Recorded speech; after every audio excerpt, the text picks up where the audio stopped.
বন্ধুরা, আমার রান্না বান্না চ্যানেলে তোমাদের সকলকে স্বাগত জানাই।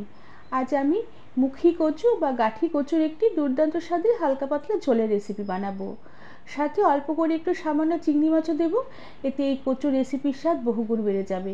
মশলা খুব সামান্য দেবো, একদম কম মশলা এই রেসিপিটি বানাবো। রেসিপিটি তোমাদের সম্পূর্ণ দেখার অনুরোধ রইল। আর দেখে ভালো লাগলে একটি লাইক, শেয়ার আর সাবস্ক্রাইব করে দেবার অনুরোধ রইল। তার সাথে যারা আমার ফেসবুক পেজ থেকে দেখছো তাদের পেজটিকে ফলো করে দিয়ে ভিডিওটি লাইক শেয়ার করে দেবার অনুরোধ রইল। প্রথমে আমি গাঠি কচু আর আলু আগে সেদ্ধ করে নিয়েছি। গাঠি কচু সেদ্ধ করে খোসা ছাড়িয়ে নিয়েছি আর আলুগুলোকে সেদ্ধ করে খোসা ছাড়িয়ে নিয়েছি।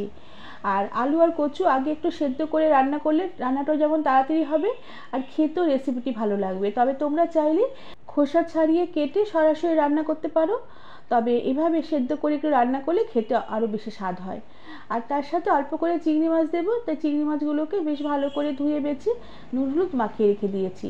সাথে একটি মশলা তৈরি করে নেব, সামান্য একটু ধনের গুঁড়ো, সামান্য একটু জিরের গুঁড়ো, সামান্য একটু লঙ্কার গুঁড়ো আর সামান্য হলুদ গুঁড়ো। এই মশলায় জলে ভিজিয়ে রাখবো, জলে ভিজিয়ে রেখে রান্নাটা করব। আর আমি কোনো মশলা দেবো না, এই মশলাতে এই রেসিপির স্বাদ দুর্দান্ত হবে। যে কোনো কচু রান্নাতে যত কম মশলা দেওয়া হয় তত রান্নার স্বাদ বেশি বাড়ে, যত বেশি মশলাতে কচুর স্বাদ নষ্ট হয়ে যায়। এই কচু শুধু জিরে ফোড়ন দিয়েও রান্না করলেও খেতে ভীষণ ভালো লাগে। সমস্ত মশলাগুলোকে বেশ ভালো করে জলে গুলে নিয়ে কিছুক্ষণ ভিজতে রেখে দিলাম। এতে রেসিপিটি যখন রান্না করব মশলাগুলো ভিজলে খেতে বেশ ভালো লাগবে। এরপরে আমি কচু আলুগুলোকে ভেজে নেব। এর জন্য কড়া বেশ ভালো করে গরম করে নিয়ে কড়াতে তেল দিয়ে সেই তেলও বেশ ভালো করে গরম করে নিয়ে তাতে অল্প করে একটু নুন আর অল্প করে একটু হলুদ গুঁড়ো দিয়ে দিলাম। এতে আলু আর কচুগুলো যখন ভাজবো কচুর ভেতরে নুন ঢুকবে, খেতেও বেশ ভালো লাগবে। এরপরে আমি এই সেদ্ধ করে রাখা কচু আর আলুগুলোকে তেলের মধ্যে দিয়ে দিলাম। এবার এই কচু আলুগুলোকে তেলের মধ্যে বেশ ভালো করে নেড়ে চেড়ে নেবো আর কিছুক্ষণ একটু হালকা করে ভাজা ভাজা করে নেব। আলু কচু সেদ্ধ করে সরাসরি রান্না করা হয়, সেক্ষেত্রে ঝোলটা একটু ঘন ঘন হবে আর একটু ভেজে রান্না করলে রেসিপিটি খেতে বেশ ভালো লাগবে। বেশ ভালো করে কিছুক্ষণ নেড়ে চেড়ে নিয়েছি, কচু আর আলু খুব সুন্দর হালকা করে ভাজা ভাজা হয়ে এসেছে। এবার সমস্ত আলু আর কচুগুলোকে আমি কড়া থেকে বেশ ভালোভাবে উঠিয়ে রেখে দিলাম। এরপরে কড়াটাকে বেশ ভালো করে পরিষ্কার করে নিয়ে আবারও কড়াতে সামান্য পরিমাণে একটু তেল দিয়ে দিলাম। তেল গরম হয়ে উঠলে এই তেলে একটি তেজপাতা আর একটু শুকনো লঙ্কা সাথে সামান্য গোটা জিরে আমি ফোড়ন দিলাম। ফোড়নটাকে এবার একটু নেড়ে চেড়ে নেব। ফোড়নের সুন্দর একটা সুগন্ধ বেরোলে যেই মশলাগুলোকে জলে ভিজিয়ে রেখেছিলাম, জলে ভেজানো মশলাগুলোকে তেলে দিয়ে দিলাম। সাথে দিয়ে দিলাম পরিমাণ মতো নুন।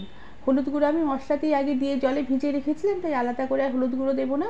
এবার সমস্ত মশলাগুলোকে বেশ ভালো করে নেড়ে চেড়ে আমি কিছুক্ষণ কষিয়ে নেব, যাতে মশলার কাঁচা ভাবটা কেটে যায়। কিছুক্ষণ মশলা নেড়ে চেড়ে একটু হালকা করে কষিয়ে নিয়েছি। মশলা থেকে বেশ জল শুকিয়ে তেল ছেড়ে ছেড়ে এসেছে। এবার যে চিংড়ি মাছগুলোকে নুন হলুদ মাখিয়ে রেখে দিয়েছিলাম, সেই নুন হলুদ মাখানো চিংড়ি মাছগুলোকে মশলাতে দিয়ে দিলাম।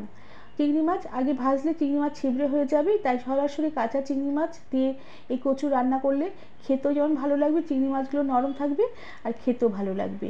এবার চিংড়ি মাছগুলোকে মশলার সাথে দিয়ে বেশ ভালো করে নেড়ে চেড়ে কিছুক্ষণ একটু কষিয়ে নেব। আর আরও কিছুক্ষণ সমস্ত মশলা চিংড়ি মাছ একটু কষানো হয়ে এলে আমি যে কচু আর আলু ভেজে তুলে রেখেছিলাম, ভাজা কচু আর আলুগুলোকে এই কড়াতে দিয়ে দিলাম।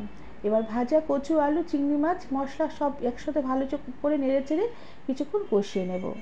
তবে গাঠি কচু মশলাতে দেওয়ার পরে খুব একটা বেশি নেড়ে চেড়ে কষাবো না, কারণ কচু আলুগুলো খুব সেদ্ধ হয়ে আছে। বেশি নেড়ে চেড়ে কষালে বেশি ঘাটা ঘাটা হয়ে যাবে আর ঝোলটা বেশি ঘন ঘন হয়ে যাবে। কিছুক্ষণ বেশ ভালো করে নেড়ে চেড়ে মশলার সাথে কচু আলুগুলোকে কষিয়ে নেবার পরে আমি এবার ঝোলের জন্য পরিমাণ মতন জল দিয়ে দিলাম। এখানে আমি একটু উষ্ণ গরম জলই ব্যবহার করেছি। জল দিয়ে বেশ ভালো করে নেড়ে চেড়ে দেবো আর গ্যাসের আঁচ একদম ফুল রেখে ঢাকা দিয়ে রেখে আমি কিছুক্ষণ এই কচুর ঝোল রান্না হতে দেবো। যেহেতু কচু আর আলু খুব সেদ্ধ হয়ে আছে, আলাদা করে সেদ্ধ হবার দরকার নেই, শুধু ঝোলটা একটু ফুটবে, ঝোলের পানসা ভাবটা ফুটে একটু কেটে যাবে, এই অবধি আমি সেদ্ধ করব, ঝোলটাকে রান্না করে নেব। কিছুক্ষণ এভাবে ঢাকা দিয়ে রান্না করে নেবার পরে ঢাকনা খুলে দিয়েছি। ঝোল খুব ভালোভাবে ফুটে গেছে আর খানিকটা ঘন হয়ে এসেছে। তবে আমি আর ঝোল ফোটাবো না, কারণ বেশি ফোটালে ঝোল আরও বেশি ঘন ঘন হয়ে যাবে, রেসিপিটা খেতে অতটা ভালো লাগবে না। আর এরপরে নুনের পরিমাণটা একটু চেক করে নিয়ে আমি উপর থেকে একটু শাহি গরম মশলার গুঁড়ো ছড়িয়ে দেবো। আর তোমরা চাইলে এখানে ধনেপাতা কুচি ছড়িয়ে দিতে পারো, তবে শাহি গরম মশলা ধনেপাতা কুচি যে কোনো একটা ছড়ালেই এই রেসিপির স্বাদ দুর্দান্ত হবে। এরপরে আমি বেশ ভালো করে নেড়ে চেড়ে নিয়ে গ্যাসের আঁচ বন্ধ করে দিয়ে ঢাকা দিয়ে রেখে কিছুক্ষণ স্ট্যান্ডিং টাইমে রেখে দেওয়ার পরে এই রেসিপিটি আমি সার্ভ করে দেব। বন্ধুরা, আমার আজকের এই মুখী কচু বা গাঠি কচুর রেসিপি তোমাদের কেমন লাগলো আমাকে তোমরা কমেন্ট করে জানাবে।